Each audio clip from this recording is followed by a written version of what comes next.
Hello students, Pallav physics के amazing platform पे आपका स्वागत है। तो आज हम लोग बात करेंगे कैरेक्टरिस्टिक्स ऑफ साउंड के बारे में। बेसिकली 3 कैरेक्टरिस्टिक्स होता है, लाउडनेस, पिच और क्वालिटी, जिसको आप टिम्बर भी कहते हो। नहीं तो उसी में से एक कैरेक्टरिस्टिक्स लाउडनेस पे आज डिटेल बात करेंगे, ठीक है। और होपफुली अगले लेक्चर में पिच और क्वालिटी दोनों को एक साथ ले लेंगे। थोड़ा लाउडनेस डिटेल में समझना पड़ेगा, है ना। इंटेंसिटी वगैरह सबका कॉन्सेप्ट आएगा, तो डिटेल में अच्छे से समझेंगे इसको। तो चलिए स्टार्ट करते हैं, लाउडनेस को समझते हैं। ये one of the characteristics of sound है। क्या क्या है इसमें पढ़ना, आइए उसको समझते हैं।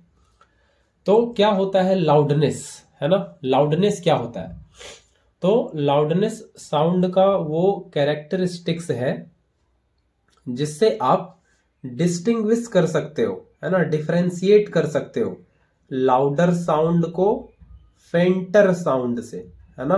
जो साउंड लाउड है उसको आप फीबल साउंड से डिस्टिंग्विश कर सकते हो, डिफरेंशिएट कर सकते हो, है ना। दोनों दोनों साउंड सेम पिच का हो, सेम क्वालिटी का हो। पिच क्वालिटी आगे बताएंगे। अभी आप बस इतना समझ के चलो कि लाउडनेस साउंड का वो कैरेक्टरिस्टिक्स है जिसकी मदद से आप लाउडर साउंड को फेंटर, है ना, लाउड का उल्टा समझ लो आप, फेंटर या फीबल, है ना, लाउडर साउंड को फीबल साउंड से आप डिस्टिंग्विश कर सकते हो। ठीक है, तो इसी को लिख देते हैं यहाँ पे। ठीक है, इसी को लिख देते हैं। तो loudness is that characteristics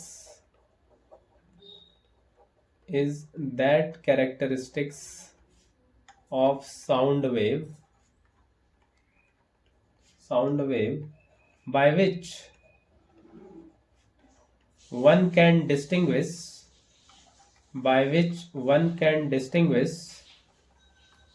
a loud sound from feeble, या आप कह सकते हो फेंटर, है ना, फेंट साउंड, है ना। ये आप कर सकते हो, लाउड साउंड को फेंट साउंड से आप डिस्टिंग्विश कर सकते हो, है ना। ये वो कैरेक्टरिस्टिक्स है साउंड का, है ना। जो फीबल साउंड है, फेंटर साउंड है ना, उसको आप लाउड साउंड से कंपेयर कर सकते हो, है ना। हाई इंटेंसिटी वाले को लो इंटेंसिटी वाले साउंड से कंपेयर आप कर सकते हो। ये वो कैरेक्टरिस्टिक्स है साउंड का। ठीक है, ये पहले डेफिनेशन था जो आपको क्लियर होना चाहिए लाउडनेस का। अब थोड़ा वेव पैटर्न, है ना, वेव फॉर्म, है ना, साउंड वेव का थोड़ा वेव फॉर्म से समझते हैं कि लाउडनेस थोड़ा फील आए, है ना। लाउडनेस का क्या मतलब है, थोड़ा साउंड वेव का, साउंड एक वेव है, लॉन्गिट्यूडनल वेव, है ना। लॉन्गिट्यूडनल वेव में क्या होता है, जिधर वेव जा रहा है मीडियम का जो पार्टिकल है उसी के अलोंग वाइब्रेट करता है या ऑसिलेट करता है, वैसे वेव को लॉन्गिट्यूडनल वेव कहते हैं, है ना। वैसे वेव को लॉन्गिट्यूडनल वेव कहते हैं। तो साउंड भी एक वेव है, आप फिलहाल अभी इतना समझ लो। तो वेव है तो वेव जैसा कुछ पैटर्न बनेगा, है ना, वेव पैटर्न, वेव फॉर्म जिसको आप कहते हो, है ना, कुछ पैटर्न बनेगा और वो एक कुछ खास एनर्जी को लेके चलेगा और उसी को हम कहते हैं वेव, है ना। वो जो वाइब्रेशन दिए हैं वो वाइब्रेशन ही बेसिकली वो एनर्जी को लेके चलेगा। तो एक वेव फॉर्म बनाते हैं और समझते हैं इसको थोड़ा डिटेल में। तो एक वेव फॉर्म बनाने जा रहे हैं। ये वेव फॉर्म किसका होगा, ये वेव फॉर्म होगा डिस्प्लेसमेंट वर्सेस टाइम का, है ना। डिस्प्लेसमेंट वर्सेस टाइम का ये ग्राफ बनेगा, ये वेव फॉर्म बनेगा। ठीक है, और ये बनाने जा रहे हैं कुछ ऐसे। ठीक है, ये बनाने जा रहे हैं कुछ ऐसे जैसा आपको दिख रहा है। ठीक है, ये कुछ ऐसा बना। एक और डिस्प्लेसमेंट वर्सेस टाइम ग्राफ बना के बताते हैं। एक और डिस्प्लेसमेंट वर्सेस टाइम ग्राफ बनाते हैं। ये डिस्प्लेसमेंट, ये टाइम, एक और ग्राफ, दोनों में आप डिफरेंशिएशन देखना। ठीक है, दोनों में आप डिफरेंस देखना और बताना वो क्या डिफरेंस लगा। तो यहां पे आपको एक चीज बड़ा वर्बली दिख रहा होगा, कि देखो ये जो लाइन है ना, ये जो लाइन है, ये सीधी लाइन है ना, ये वाली है ना, ये वाली जो लाइन है, ये वाली सीधी लाइन है ना, यहाँ पे जो ये वाली लाइन है सीधी, ये वाली लाइन है ना, इसको इसको कहते हैं मीन पोजीशन। तो ये मीन और एक्सट्रीम ये सब पहले आपको समझ नहीं आया तो पहले आप जाके मेरे ही चैनल पल्लव फिजिक्स पे पहले आप जाके वो नेचुरल और डैम्ड वाइब्रेशन वाला लेक्चर देखा हो तो आपको मीन और एक्सट्रीम पोजीशन थोड़ा समझ में आ जाएगा, है ना। मीन और एक्सट्रीम थोड़ा समझ में आ जाएगा, तब ये लेक्चर थोड़ा सही लगेगा आपको। तो ये मीन पोजीशन है ना, ये मीन पोजीशन है, ठीक है। ये क्या है, मीन पोजीशन। तो ये जो प्लॉट बना हुआ है डिस्प्लेसमेंट वर्सेस टाइम का, ये क्या है, देखो साउंड लॉन्गिट्यूडनल वेव है। लॉन्गिट्यूडनल वेव कहने का मतलब होता है कि ये वेव इधर जा रहा है ना, ये एनर्जी इधर जा रही है, जो पार्टिकल है मीडियम का वो इसी के अलोंग ऑसिलेट करता है। जो एयर का पार्टिकल है ना, यहां से एक वाइब्रेशन निकला, जैसे कुछ बोले, यहां से वाइब्रेशन निकला, तो एयर के पार्टिकल का कंप्रेशन रेयरफैक्शन होता है, ऐसे वेव जिधर जा रहा है उसी के अलोंग। तो एयर के पार्टिकल का इस तरह से कंप्रेशन रेयरफैक्शन, कंप्रेशन रेयरफैक्शन, वो हाई प्रेशर रीजन और लो प्रेशर रीजन बनता है नहीं। तो वेव जिधर जा रहा है मीडियम का पार्टिकल भी उधर ही ऑसिलेट करता है, उसी डायरेक्शन में वाइब्रेट करता है, ठीक है। तो कितना वाइब्रेट करके आगे गया और कितना पीछे आया, है ना, ये जहां जब पहले पार्टिकल मान लो यहां पे था, ये अपने मीन पोजीशन पे था, है ना। मीन पोजीशन से ये कितना आगे पॉजिटिव साइड में गया और कितना पीछे नेगेटिव साइड में गया इधर, और कितना आगे पॉजिटिव साइड में गया, यही यही उसका डिस्प्लेसमेंट है ना, यही उसका डिस्प्लेसमेंट है। तो वही यहाँ पे दिख रहा है कि मीन पोजीशन से पार्टिकल देखो इतना ऊपर गया मतलब पॉजिटिव साइड में, और इतना नीचे गया नेगेटिव साइड में। तो ये वेवफॉर्म ये बता रहा है ना, ये यही बता रहा है कि ये क्या बता रहा है, ये पॉजिटिव डिस्प्लेसमेंट बता रहा है फ्रॉम मीन पोजीशन। ये क्या बता रहा है, ये नेगेटिव डिस्प्लेसमेंट बता रहा है from mean position, equilibrium position. तो ये पॉजिटिव डिस्प्लेसमेंट, ये नेगेटिव डिस्प्लेसमेंट, ये पॉजिटिव, ये नेगेटिव, और यही मैक्सिमम डिस्प्लेसमेंट है जो मीन पोजीशन से हो पाया है पॉजिटिव और नेगेटिव साइड में। और इसी मैक्सिमम डिस्प्लेसमेंट को एम्पलीट्यूड कहते हैं, है ना। इसी को क्या बोलते हैं, amplitude, the maximum displacement from the mean position. जैसे आप झूले पे बिठा के अपने फ्रेंड को झुलाओ और ऐसे धक्का दो, तो वो जो मैक्सिमम जितना आगे गया और मैक्सिमम जितना पीछे आया, तो यही है amplitude, maximum displacement mean position से। तो ये एम्पलीट्यूड है। और इस वाले ग्राफ में देखो यही एम्पलीट्यूड, ये देखो ज्यादा है पहले वाले के मुकाबले, है ना। पहले वाले वेव फॉर्म के मुकाबले यहाँ पे एम्पलीट्यूड आपको ज्यादा लग रहा होगा दूसरे के केस में, है ना। पहले वाले केस में कम लग रहा है, यहाँ दूसरे वाले केस में ज्यादा एम्पलीट्यूड दिख रहा है, मैक्सिमम डिस्प्लेसमेंट और ज्यादा है सेकंड वाले केस में, है ना। ये फर्स्ट और ये सेकंड वाले केस में थोड़ा और ज्यादा है मैक्सिमम डिस्प्लेसमेंट, है कि नहीं। तो यही यहां से समझ में आ रहा है कि ये जो पहला केस है, पहला वाला वेव फॉर्म, ये बता रहा है फेंटर साउंड को, फीबल साउंड को, है ना। इसका एम्पलीट्यूड कम है, उतना लाउड साउंड नहीं है। फेंटर का मतलब ये समझो कम लाउडनेस वाला साउंड, दैट इज फेंटर या फीबल। तो लाउडनेस कनेक्ट हो गया एम्पलीट्यूड से, है ना। जितना ज्यादा एम्पलीट्यूड होगा साउंड उतना ज्यादा लाउड होगा, है ना। जैसे यहाँ सेकंड केस में देखो ये लाउड साउंड का वेव फॉर्म है ना, लाउड साउंड का वेव फॉर्म है ये ऊपर वाला फेंटर या फीबल साउंड का। यहाँ पे एम्पलीट्यूड ज्यादा है ना, यहाँ पे जो एम्पलीट्यूड है वो ज्यादा है ना, यहाँ पे एम्पलीट्यूड ज्यादा है। तो ये ऊपर वाला फेंटर साउंड और ये नीचे वाला लाउडर साउंड, क्योंकि ये एम्पलीट्यूड यहाँ पे ज्यादा है, मैक्सिमम डिस्प्लेसमेंट है, ठीक है। तो ये दोनों वेव फॉर्म से यही बता रहे थे कि लाउडर साउंड का एम्पलीट्यूड ज्यादा होगा, है ना। ये बात लिख लो आप, ये लाउडर साउंड वापस आते हैं अब ब्लैक पे। लाउडर साउंड का जो एम्पलीट्यूड है, एम्पलीट्यूड ये क्या होगा, ज़्यादा होगा। और फेंटर या फीबल साउंड मतलब कम लाउडनेस वाला साउंड, इसका जो एम्पलीट्यूड होगा, एम्पलीट्यूड ये क्या होगा, कम होगा। और वेव फॉर्म में इसी से आप बता सकते हो कि इसका पीक कितना ऊपर है और वैली, वो क्रेस्ट और ट्रफ वो कितना ऊपर है कितना नीचे है ना। तो ज़्यादा मैक्सिमम ऊपर ज़्यादा गया है तो लाउडर है, कम ऊपर उठा है वो पीक तो फेंटर साउंड है। तो ये पहले एम्पलीट्यूड से आपको ये पूरी इतनी कहानी समझ आनी चाहिए, है ना। आगे बात करेंगे एम्पलीट्यूड वगैरह पे, जब बात करेंगे फैक्टर्स जो लाउडनेस को अफेक्ट करता है उस पे जब आएंगे तो वो भी बात करेंगे। अभी थोड़ा और बात कर लेते हैं यहाँ पे। लाउडनेस से ही एसोसिएटेड रिलेटेड एक टर्म है जो थोड़ा एम्पलीट्यूड ये सबको कनेक्ट करेगा, थोड़ा आपको और थोड़ा फील आएगा लाउडनेस समझने में।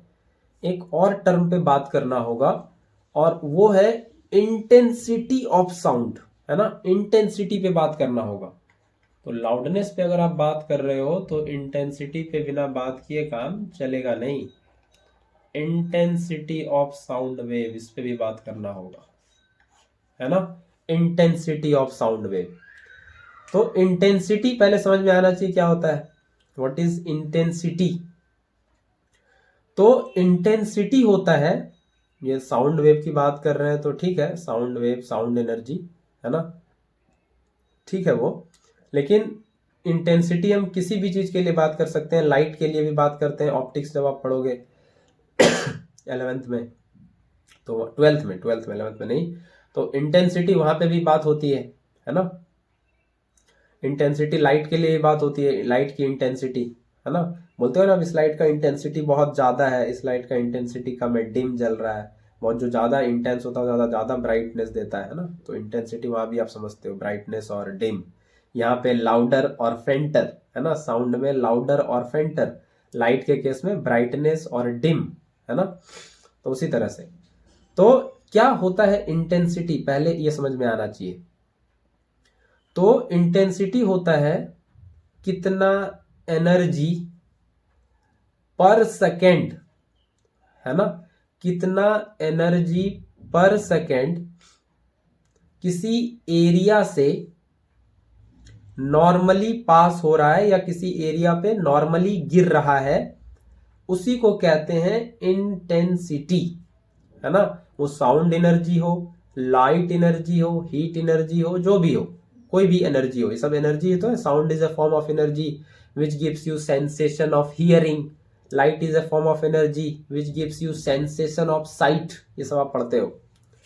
तो इंटेंसिटी भी क्या है, इंटेंसिटी है अमाउंट ऑफ एनर्जी पासिंग पर second through unit area normally, है ना।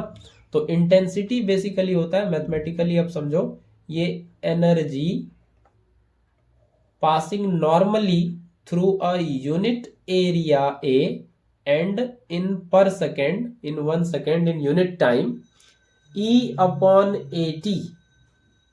तो energy passing through unit area in unit time and normally, है ना, नॉर्मली, बिल्कुल जैसे ये मान लो ये कुछ ऐसे क्रॉस सेक्शन है, ये एरिया है, तो इससे बिल्कुल ऐसे नॉर्मली, है ना, इससे बिल्कुल ऐसे ये 90 डिग्री पे ऐसे जा रहा हो, है ना, ऐसे वैसे नहीं, किसी और एंगल पे नहीं, 90 डिग्री पे ये नॉर्मली इस एरिया से कितना एनर्जी पास हो रहा है पर सेकेंड, उसी को कहते हैं इंटेंसिटी उस एनर्जी का। यहाँ पे साउंड एनर्जी है तो साउंड एनर्जी की बात करेंगे, ठीक है। E अपॉन AT, ये आपको ध्यान रखना है। देखो E अपॉन T, ये आप लोग वर्क पावर एनर्जी में पढ़े हो। E अपॉन T क्या होता है, rate at which energy is transferred, E by T, इसको कहते हैं पावर, है ना, इसको क्या कहते हैं, पावर। और पावर बाय एरिया, तो पावर का यूनिट क्या हो गया, वॉट, और एरिया का मीटर स्क्वायर, तो वॉट पर मीटर स्क्वायर, ये SI यूनिट होता है इंटेंसिटी का, SI यूनिट होता है इंटेंसिटी का। तो इंटेंसिटी क्या है, इसको लिख लें थोड़ा साउंड वेव के कॉन्टेक्स्ट में। तो ये होता है अमाउंट ऑफ, है ना, amount of sound energy, sound wave पढ़ रहे हैं तो साउंड एनर्जी की बात करेंगे, amount of sound energy passing पर सेकेंड नॉर्मली, है ना, नॉर्मली थ्रू यूनिट एरिया, है ना, एट अ गिवन पॉइंट। तो किसी भी पॉइंट से कितना साउंड एनर्जी नॉर्मली पास हो रहा है पर सेकेंड, कितना एनर्जी नॉर्मली पास हो रहा है किसी यूनिट एरिया से पर सेकेंड, उसी को कहा जाता है उस एनर्जी का इंटेंसिटी, है ना, उसी को कहते हैं इंटेंसिटी। वो फॉर्मूला आपके सामने था, ये भी लिख दिए थे, I equal to E energy per unit area per unit time, और यहां से इसका यूनिट हो जाएगा वॉट पर मीटर स्क्वायर। वॉट कहां से आ गया, पावर ये E बाई टी से, या आप इसको ऐसे भी लिख सकते हो जूल, है ना, जूल पर मीटर स्क्वायर और पर सेकेंड, ऐसे भी लिख सकते हो, कोई दिक्कत नहीं है। जूल पर सेकेंड को वॉट कहते हैं, ये तो आपको पता ही है ना, ये तो आपको पता ही है। तो यहां से अब ये दिख रहा है कि वो यूनिट एरिया, तो वो जो एरिया है वो तो कांस्टेंट है, और पर सेकेंड की बात कर रहे हैं वो भी फिक्स हो गया। तो यहां से ये दिखता है कि आई जो है ये डायरेक्टली प्रोपोर्शनल है एनर्जी के, ये आपको भी दिख रहा है ना। इंटेंसिटी जो है ये डायरेक्टली प्रोपोर्शनल है एनर्जी के, मतलब वो जो साउंड है या लाइट है या हीट है जो भी है, वो जितना ज्यादा एनर्जी लेके पास करेगा उस एरिया से, उतना ज्यादा इंटेंस होगा साउंड, उतना ज्यादा इंटेंसिटी होगी साउंड की। तो यहां से ये समझ में आ रहा है कि greater the energy carried by sound wave, greater the energy carried by sound wave, greater is intensity. I directly proportional to E है ना, ये तो हमको दिख ही रहा है। जितना ज्यादा एनर्जी लेके जाएगा इंटेंसिटी साउंड का उतना ज्यादा होगा। ठीक है, ये पहले इतनी बात समझ में आ गई, ये पहले इतनी बात आपको समझ में आ गई। एक और मैथमेटिकल वर्जन भी होता है, वो बाकी 11th में आप लोग देखोगे ही, है ना। इंटेंसिटी का ये एक फॉर्मूला आता है, बस अभी देख लो ऐसे आप, हाफ रो डेंसिटी एम्पलीट्यूड का स्क्वायर, ओमेगा का स्क्वायर, और v, है ना, वेलोसिटी ऑफ साउंड वेव, है ना। ये एक इंटेंसिटी का फॉर्मूला होता है। ठीक है, बस ऐसे आप अभी फिलहाल के लिए ऐसे अभी आप देख लो, है ना, आपके कुछ ज्यादा काम नहीं आने वाला। ये रो हो गया डेंसिटी मीडियम का, ए हो गया amplitude, omega frequency angular frequency, और v जो है velocity of wave in that medium. तो यहां से एक और चीज दिख रहा है कि इंटेंसिटी जो है ये डायरेक्टली प्रोपोर्शनल है स्क्वायर ऑफ एम्पलीट्यूड के, है ना। इंटेंसिटी जो है ये डायरेक्टली प्रोपोर्शनल है स्क्वायर ऑफ एम्पलीट्यूड के, है ना, ये आपको दिख रहा होगा। तो एम्पलीट्यूड जितना ज्यादा होगा इंटेंसिटी उतना ज्यादा होगा, और एम्पलीट्यूड का भी वही कहने का मतलब है कि कितना ज्यादा एनर्जी पास हो रहा है। तो एनर्जी और एम्पलीट्यूड इन अ वे रिलेटेड है ना। जितना ज्यादा एनर्जी लेके पास होगा पर सेकंड उतना ज्यादा एम्पलीट्यूड होगा, क्योंकि उतना ज्यादा इंटेंसिटी होगा, और इंटेंसिटी एम्पलीट्यूड के डायरेक्टली प्रोपोर्शनल है। ठीक है, डेंसिटी के भी वैसे, डेंसिटी ऑफ द मीडियम वो भी वैसे है, इंटेंसिटी डायरेक्टली प्रोपोर्शनल टू रो, है ना। ये सभी बात कर रहे हैं फैक्टर्स में थोड़ी देर में। ठीक है, तो आ ही जाते हैं फैक्टर्स पे, है ना। फैक्टर्स अफेक्टिंग लाउडनेस, है ना। तो अगला हेडिंग आपको ये लगाना है, factors affecting loudness of sound, factors affecting loudness of sound. ठीक है, तो सबसे पहला फैक्टर, ठीक है, सबसे पहला फैक्टर, तो पहले फैक्टर में वही लिखेंगे डिस्टेंस, है ना, डिस्टेंस फ्रॉम द सोर्स, है ना, जो जहां से साउंड आ रहा है, जिस सोर्स से साउंड आ रहा है वहां से जो है लिसनर जो सुनने वाला है वो कितना दूर है या कितना पास है। तो डिस्टेंस फ्रॉम द सोर्स, उससे भी लाउडनेस पे फर्क पड़ता है। और कैसे फर्क पड़ता है वो आप वेरिएशन देखो। ये जो लाउडनेस है ये इनवर्सली प्रोपोर्शनल होता है square of distance of listener from the source of sound. Sound का जो सोर्स है उससे लिसनर कितना दूर या कितना पास है, उससे भी लाउडनेस पे फर्क पड़ता है। सोर्स के जितना करीब है ना, मान लो ये मान लो यहाँ पे सुनने वाला बंदा खड़ा है और यहाँ पे ऐसे कुछ म्यूजिक सिस्टम ऐसे रखा हुआ है, ये सोर्स है ना। तो ये वाला डिस्टेंस ये आर।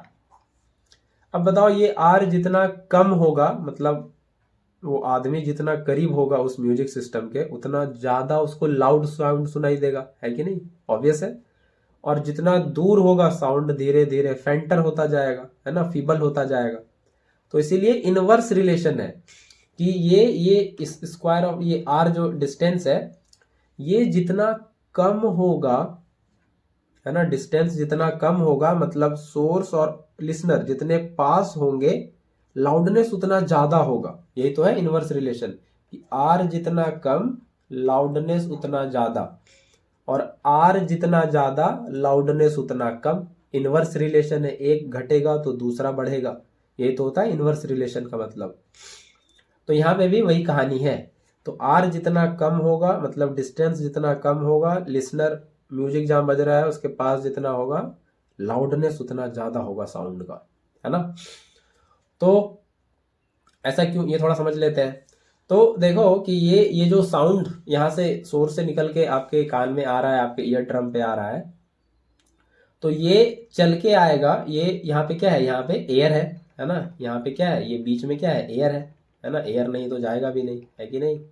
एयर नहीं है तो जाएगा भी नहीं। एयर यहाँ पे है, यहाँ पे क्या है, एयर है ना। ये एयर है इसको ले जाने वाला। और एयर में जो है ना साउंड सबसे स्लोएस्ट ट्रेवल करता है। क्यों ट्रेवल करता है स्लोएस्ट? क्योंकि कंपैरेशन, है ना, सॉलिड में सबसे ज्यादा फास्टेस्ट ट्रेवल करता है, लिक्विड में सॉलिड से थोड़ा कम, गैस में सबसे कम, है ना। क्योंकि सॉलिड में जो एटम मॉलिक्यूल है सॉलिड में वो बहुत पास पास है। तो क्या होता है कि एनर्जी का ट्रांसफर, साउंड एनर्जी का ट्रांसफर कोलिजन होने की वजह से ये जल्दी जल्दी पहुंच जाता है आगे। कंप्रेशन और रेयरफैक्शन बहुत तेज होता है, तो सॉलिड में जल्दी पहुंच जाता है साउंड वेव। लिक्विड में उससे थोड़ा धीमे, क्योंकि इंटरमॉलिक्यूलर स्पेसिंग है सॉलिड से ज्यादा, थोड़ा डेंस थोड़ा कम है सॉलिड से, तो कंप्रेशन रेयरफैक्शन थोड़ा डिले होता है। गैस में और डिले होता है, तो सबसे स्लोएस्ट पहुंचता है गैस में और फास्टेस्ट साउंड पहुंचता है सॉलिड में। ये आपको पहले क्लियर होना चाहिए। ये अभी तो नहीं है, कभी डिस्कस कर लेंगे सॉलिड लिक्विड गैस में साउंड के स्पीड का वेरिएशन। तो क्या होता है कि गैस में स्लोएस्ट ट्रेवल करता है, तो थोड़ा क्या होता है कि एनर्जी थोड़ा डिके हो जाता है। नहीं, ये एयर है तो वो जो वाइब्रेशन का एनर्जी है ना, वो थोड़ा लॉस होता है। नहीं, ये एयर में ये जाते जाते थोड़ा लॉस हो जाता है, डिके हो जाता है ना। ये थोड़ा डिके हो जाता है, थोड़ा एम्पलीट्यूड कम हो जाता है, थोड़ा इंटेंसिटी कम हो जाता है, इसीलिए वो थोड़ा फेंटर होता है हमारे कान तक जब तक पहुंचता है। और जल्दी पहुंच जाएगा, बहुत मिनिमम लॉस के साउंड में जो एनर्जी है उसका मिनिमल लॉस से अगर पहुंच जाएगा हमारे कान में, तो उतने ही एम्पलीट्यूड का सुनाई देगा। तो एयर में थोड़ा कंप्रेशन रेयरफैक्शन धीमे धीमे होता है, तो एनर्जी का लॉस हो जाता है थोड़ा, और वही इंटेंस जो सोर्स से जैसे निकला था वैसे हमारे कान तक नहीं पहुंचता, इसीलिए लाउडनेस थोड़ा कम हो जाता है साउंड का। ये पहले क्लियर है इतना, ये पहला फैक्टर क्लियर हुआ। दूसरे फैक्टर की बात करें, इस तरह का बहुत सारा फैक्टर है। लाउडनेस डायरेक्टली प्रोपोर्शनल इसी से मिलता जुलता है, इसीलिए इस पे बात कर लेते हैं, आसानी होगी समझने में। Density of the medium, medium के डेंसिटी पे भी डिपेंड करता है। मीडियम के डेंसिटी पे, जैसे ही बताया सॉलिड लिक्विड गैस, है ना, ये डेंसिटी, ये मीडियम, ये सॉलिड मीडियम है या लिक्विड मीडियम है या गैस मीडियम है, इस पे भी डिपेंड करता है। तो सॉलिड में एकदम फास्टेस्ट ट्रेवल करता है साउंड, ये स्पीड का आपको अरेंजमेंट बता दिए। सॉलिड में सबसे फास्टेस्ट ट्रेवल करता है साउंड, क्योंकि उसके मॉलिक्यूल बहुत पास पास है, तो कंप्रेशन रेयरफैक्शन बहुत फटाफट होता है ना, जल्दी जल्दी, तो साउंड वेव जल्दी आगे प्रोपागेट कर जाता है और मिनिमल लॉस होता है एनर्जी का, एम्पलीट्यूड का भी डीके कम होता है, तो साउंड एनर्जी उसी इंटेंसिटी के साथ पहुंच जाता है जल्दी। तो मीडियम अगर आपका सॉलिड है ना, जिसमें जा रहा है साउंड, तो सॉलिड का डेंसिटी सबसे ज्यादा है ना। सॉलिड का डेंसिटी ये क्या है, सबसे ज्यादा। लिक्विड का उससे फिर थोड़ा कम है ना, इसका थोड़ा कम होता है सॉलिड से। गैस का सबसे कम। डेंसिटी समझते हो ना, मॉलिक्यूल कितने पास पास है, कितने क्लोज है, कितने डेंस है, दिस इज डेंसिटी। तो वही कह रहा है कि लाउडनेस डेंसिटी के डायरेक्टली प्रोपोर्शनल होगा। जितना ज्यादा डेंसिटी होगा साउंड वेव उतना जल्दी पहुंचेगा, उतना मिनिमल लॉस होगा एनर्जी का, एम्पलीट्यूड का, तो लाउड साउंड होगा। और जितना डिले होगा उतना कम लाउडनेस वाला साउंड पहुंचेगा। तो लाउडनेस डायरेक्टली प्रोपोर्शनल होता है मीडियम के डेंसिटी का, है ना। ये यहाँ पे आपको दिखा भी था, अभी देखो यहाँ पे लिखे भी थे, ये इंटेंसिटी है ना, ये डायरेक्टली प्रोपोर्शनल है डेंसिटी के। तो जितना ज्यादा डेंसिटी होगा इंटेंसिटी भी उतना ज्यादा होगा, उतना ज्यादा एनर्जी पास करेगा नॉर्मली थ्रू यूनिट एरिया। ठीक है, आ रहा है ये सब समझ में धीरे धीरे। आगे अगले अगले फैक्टर की हम लोग बात कर लें। ऐसे बहुत सारा फैक्टर है ना। Loudness is directly proportional to surface area of vibrating body.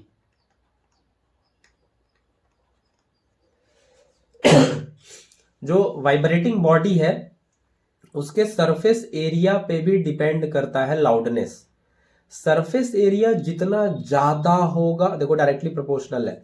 Surface area vibrating body का जिसको बजा रहे हो वो जितना ज्यादा होगा लाउडनेस उतना ज्यादा होगा, है ना। देखो छोटा ड्रम जो होता है ना, स्मॉल ड्रम, छोटा ढोल जो होता है वो देखो उतना लाउड साउंड नहीं देता, है ना। ये फीबल साउंड देता है, उतना लाउड साउंड नहीं देता। लेकिन जो बिग ड्रम होता है, लार्ज ड्रम होता है, बड़ा ढोल होता है, वो देखो एकदम लाउड साउंड देता है ना। क्यों ऐसा? क्योंकि स्मॉल ड्रम में ये छोटा वाइब्रेटिंग बॉडी है ना, यहाँ पे बजाते हो स्टिक से। और बिग ड्रम ये बड़ा बड़ा ड्रम है, ये इसका एरिया ज्यादा है जिसको वाइब्रेट कराते हो आप, है ना। इस वाइब्रेटिंग बॉडी का सरफेस एरिया ज्यादा है। क्या ज्यादा है? Surface area.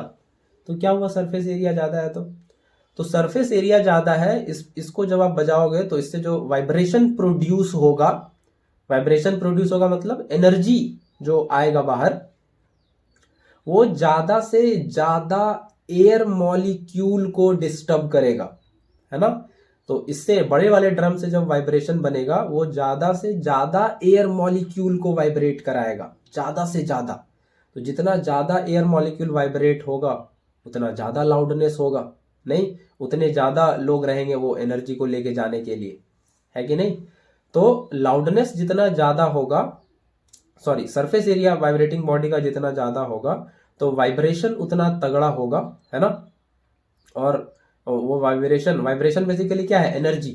तो वो एनर्जी जो है वो जाएगा किसमें? सराउंडिंग में जो एयर मॉलिक्यूल है उसमें। तो ज्यादा से ज्यादा एनर्जी मिलेगा, है ना। एनर्जी जो है वो ज्यादा से ज्यादा एयर मॉलिक्यूल को मिलेगा, तो लाउडनेस अपने आप ज्यादा हो जाएगा, है ना। ज्यादा लोग रहेंगे उस एनर्जी को लेके जाने वाले। ठीक है, तो surface area of vibrating body पे ऐसे डिपेंड करता है। तो larger the surface area of vibrating body greater is the loudness, है ना।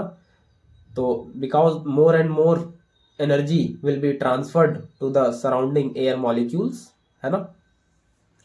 तो ये कारण है, वाइब्रेटिंग बॉडी जितना ज्यादा होगा लाउडनेस उतना ज्यादा होगा। ठीक है, एक और जो शुरू में लिखना था वो लास्ट में लिख रहे हैं, छूट गया। एम्पलीट्यूड, है ना। लाउडनेस जो है ये डायरेक्टली प्रोपोर्शनल होता है एम्पलीट्यूड के स्क्वायर का, है ना। एम्पलीट्यूड के स्क्वायर का, ठीक है। एम्पलीट्यूड के स्क्वायर का डायरेक्टली प्रोपोर्शनल होता है। तो एम्पलीट्यूड जितना ज्यादा होगा लाउडनेस जो है उतना ही ज्यादा होगा, है ना। देखो लाउडनेस इंटेंसिटी ही है ये कहना गलत होगा, है ना। लेकिन ये कहना बिल्कुल सही होगा कि लाउडनेस जो है इंटेंसिटी पे डिपेंड करता है ना। ये कहने में कोई गुरेज नहीं है कि लाउडनेस जो है ये डिपेंड करता है इंटेंसिटी पे, है ना। लाउडनेस डिपेंड करता है इंटेंसिटी पे, है ना। जितना ज्यादा से ज्यादा एनर्जी ट्रांसफर हो रहा है पर second normally through unit area, जितना ज्यादा से ज्यादा एनर्जी ट्रांसफर होगा उतना ज्यादा इंटेंसिटी होगा और उतना ज्यादा एम्पलीट्यूड होगा, क्योंकि अभी आप देख चुके हो intensity directly proportional to amplitude का स्क्वायर, है ना। तो उतना ज्यादा एम्पलीट्यूड होगा और एम्पलीट्यूड जितना ज्यादा होगा लाउडनेस अपने आप उतना ज्यादा हो जाएगा, है ना। तो लाउडनेस डिपेंड करता है स्क्वायर ऑफ द एम्पलीट्यूड पे।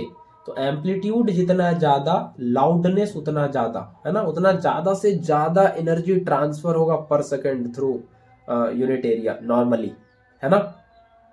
तो ये भी एक फैक्टर है, लाउडनेस एम्पलीट्यूड पे डिपेंड करता है। जितना ज्यादा amplitude, more is the amplitude more is the loudness, है ना। तो इसको लिख भी दें, more is amplitude more is loudness, है ना, मोर इज लाउडनेस। ठीक है। तो आई होप ये कुछ फैक्टर्स है जो आपको समझ में आया है ना। ये कुछ फैक्टर है जो आपको बहुत अच्छे से समझ आया होगा। ठीक है। तो आई होप ये सब आपको समझ में आ ही गया है अब। तो ठीक है, तो आज के लिए इतना ही। मिलते हैं फिर अगले लेक्चर में। Till then take care, bye bye.